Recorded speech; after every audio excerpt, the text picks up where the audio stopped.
What's up, y'all? TBrown31 here with JaboctheGreat. Once again, we are back with the last word. And in these two videos today, we are going to spend all of our time in the AFC North. We had what we thought would have been two big matchups on Thursday and Sunday, respectively, in the division. And we start with Thursday, Baltimore and Cincinnati. This was a game that we picked. I thought the Bengals could have pulled out a win. And even before the injury, as you can see in the title of the video, Bengals, they didn't win this one. 34-20 victory for the Ravens. But again, Joe Burrow, he's out for the season after his injury. And Mark Andrews as well, tight end for the Ravens. He's out for the season as well. So despite the win for the Ravens, they took a big loss in this one. Yeah, this is gonna be one that's gonna kind of follow him for sure. We know that Lamar Jackson and Mark Andrews have a pretty solid connection. His top receiver in most games when they're both healthy. So might see an uptick in Zay Flowers, things like that. This is gonna hurt though. It's a lot of that offense. A lot of the wind just taken out of that offense. Obviously, a lot of the wind has been taken out of the Bengals as well. We'll get there. First, look at the game on paper. Baltimore comes out 34-20 on top over their divisional rival, able to top their division now at 8-3. Cleveland just behind them. We'll talk about Cleveland in a little bit. Lamar Jackson went 16 for 26, 264 yards through 2 touchdowns. It was clean as far as turnovers go. Rushed for 54 yards. Had a little bit of an injury pop up for like a second. It didn't really do much. He ran into the tent, came back out, ended up playing. I'm not even sure he missed. I don't think he missed any snaps at all. So definitely something that you want to keep an eye on, but doesn't seem to be anything too major. Gus Edwards had a pretty good game. Got 62 yards and 2 touchdowns on the ground. It was a lot of the Ravens offense. He just played a really good football game. Odell Beckham actually led the Ravens in the air with 116 yards on just 4 receptions. So a pretty good vintage game from OBJ. But it'd be Nelson Aguilar and then Rashad Bateman scoring the 2 Ravens touchdowns. So I joked earlier in the season about how I wouldn't expect to be talking about Nelson Aguilar scoring touchdowns, but he's done it a few times this season. So seems to have at least a decent connection with Lamar when they're in the red zone or when they're close to a scoring opportunity, which is a perfect place to have a connection. Mark Andrews, as Terrence said, started the game well, but took a pretty early injury. Just kind of unlucky. Nothing bad on the Bengals entirely, but took a weird kind of tackle to the ankle, kind of rolled, and it has been confirmed he was out for the season. Matter of fact, I think they ruled him out for the season during the game. So that's a rough one. We will see what the Ravens can do from there. The Bengals, Joe Burrow did actually start pretty solid. It wasn't the best game, but he was playing well. 11 for 17, had 101 yards, 1 touchdown, no picks. Unfortunately, his season is over. He seemed to have had some sort of lingering wrist injury, and he went to throw a pass and just kind of clutched his wrist, fell down on the ground.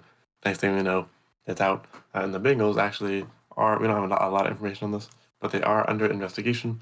The NFL is investigating them, their medical staff, and Zach Taylor for the handling of his wrist injury because, it's not really normal that you just throw a pass and tear a ligament in your wrist. So we'll see what comes out of that, see if any, punishment comes out of the organization. Which is really unfortunate that he suffered that kind of injury. We know that earlier this season they played him through his leg injury. So I think, even if Joe Burrow doesn't want his coach and staff getting punished for anything, I do think there's some things to look into there as he suffers, another maybe avoidable injury here. Jake Browning comes in to relieve Joe Burrow, or wouldn't really show you, but he doesn't play horrible. He comes in and does decent for his team. 8 for 14, 68 yards, 1 touchdown. Also avoids any turnovers, so plays a decent game. Joe Mixon had a pretty good game, leading with 68 yards on the ground. Jake Browning was actually second on the team with yards, with 40 yards on 4 carries. So, like I said, came in for Joe Burrow and played a decent game. And I wouldn't put the loss fully on him, but Thursday Night Football this year has just been something. Tanner Hudson led the Bengals in the air with 49 yards. Joe Mixon not far behind with 31, so he finished with 99 yards in total, as well as a receiving touchdown that he got from Joe Burrow before Burrow went down. Jamar Chase mustered up just 12 yards, so not very good for him. We would not expect him to be, last in receiving, which I don't think he was last. But you wouldn't expect him to be that far down, and you definitely expect him to be getting over the 20-yard mark. That feels like a low bet for Jamar Chase, and he doesn't even hit that. Not a good game for him. Not a great connection with Jake Browning, I say, even though he did score a touchdown from Browning. So helped his team a little bit, but just not really what you want to see out of a player like Jamar Chase. And then Evan McPherson doesn't really have a bad game. He does miss a field goal early on for the Bengals. Not one that would matter if the game played out exactly how it would have with that field goal. The game would have been 34-23 instead of 34-20. So no big thing for him on that one. It's not like he missed the game winner and sent them home, but it is worth noting. He has had an issue throughout the past few seasons of missing some field goals here and there. Still a pretty efficient kicker, but yeah, Ravens come through, survive this very rough game, and get out on top of the AFC North. Yeah, which is a lead that's, slightly above the Browns right now because the Browns, of course, they beat the Steelers today. So Browns are 7-3, Ravens right above them 8-3, but the Browns right now have that victory over Ravens. So at least the most recent victory, I would say. That obviously they lost to them early in the season, but yeah, going back to this game with Mark Andrews, you did say it. Like I know a lot of people were talking about the hip drop tackles. I understand, like that is a tackle that seems to be kind of the leading cause for injuries right now. Between that and with offensive linemen, getting rolled up on, it seems like that's the only way offensive linemen get injured, which is really weird. But yeah, the hip drop tackles, that's a hot topic right now. But I don't Logan Wilson. It's a bad look for him being involved in three different injuries in one game, especially to star players for the Ravens, Lamar, OBJ, and Mark Andrews. Getting Mark Andrews out of there for the season, like you said, but I don't think his intent was to injure there. And we talked about this a lot. Defenders can only do but so much. You can't ask them to physically contort their body, but in so many different ways for trying to make a tackle on a football field. At some point, they probably will take a look at this. I don't know if they'll ban it. I doubt it. But I think that they'll probably take some kind of look at it during the off season just to make people say, okay, they did look at it. But and I don't want to say it's an overreaction, but I definitely think it's a little too much to say, all right, this needs to be absolutely banned, because at some point defenders are just not going to have any ways left to tackle. So it is insanely unfortunate that Mark went down on that. And I could, as soon as it happened, as soon as he went down and like rolled over, I'm like, yeah, he something's wrong, very wrong with him. And obviously they said like he's gone for the season just like that. So it's very unfortunate for him that he got injured on that one. But I don't think there was like any legit malice in that, trying to injure him or anything. But definitely still bad for him to be involved in the Lamar play too. But as you said, Lamar, it was on a third down, and then next possession he comes back in fine, so there was no issue with that. And then OBJ, obviously he's been dealing with lingering injuries, the past 3-4 years now. So hopefully he'll be fine. Especially after considering he's just been able to come back and start getting healthy again. But for the Ravens overall, I'd say they looked pretty strong, early on that first drive, especially. They literally went right down the field, 9 plays, 75 yards, all the way down for a touchdown.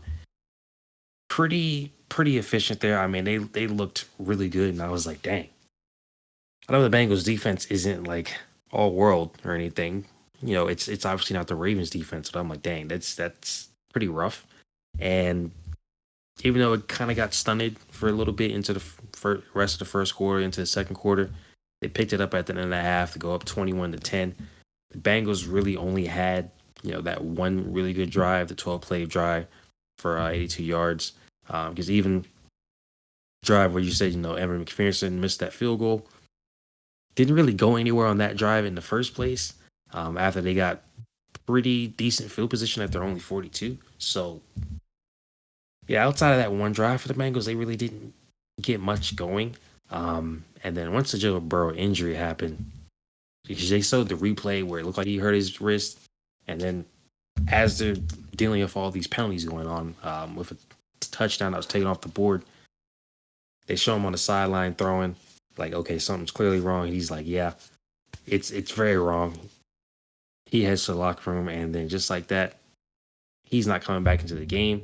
And after that, we find out he's out for the season. Does this kill the Bengals season?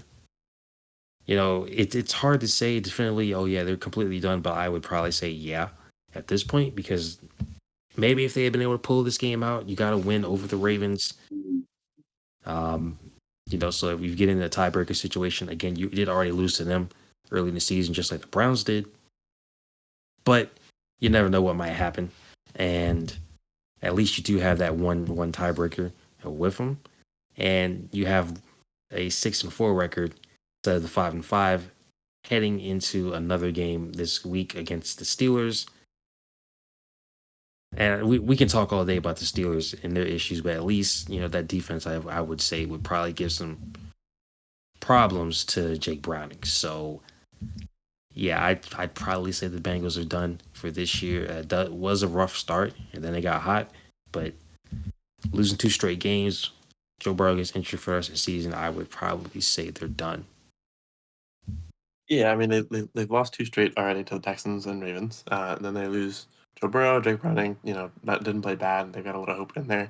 However, their next games are going to be against the Steelers, the Jaguars, the Colts, the Vikings, the Steelers, the Chiefs, and the Browns.